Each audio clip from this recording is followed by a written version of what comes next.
Hello everyone, ఇంకా ఈరోజు అయితే రాగి జావ చేస్తున్నాను. ఇంకా రాగి జావ అయితే చేయడం కామనే కాబట్టి చూపించట్లేదు.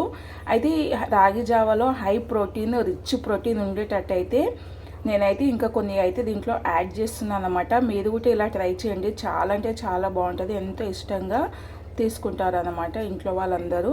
ఇంకా జావ అయితే ఆల్రెడీ 80% కంప్లీట్ అయిపోయింది. ఇక ఈ జావాలో అయితే నేను బెల్లం అనేది యాడ్ చేసుకుంటున్నాను.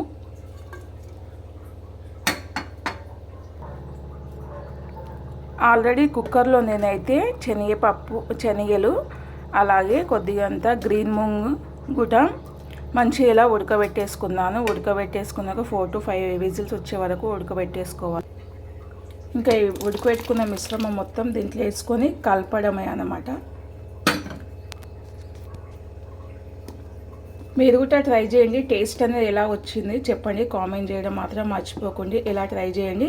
ఇంకా దీంట్లో మీరు కావాలంటే పెరుగు చల్లారిన తర్వాత పెరుగు యాడ్ చేసుకొని కూడా తీసుకోండి. మరి నా వీడియో ఎలా ఉంది, నా వీడియో కనుక నచ్చితే ప్లీజ్ లైక్ చేయండి, సబ్స్క్రైబ్ చేయండి, కామెంట్ చేయండి.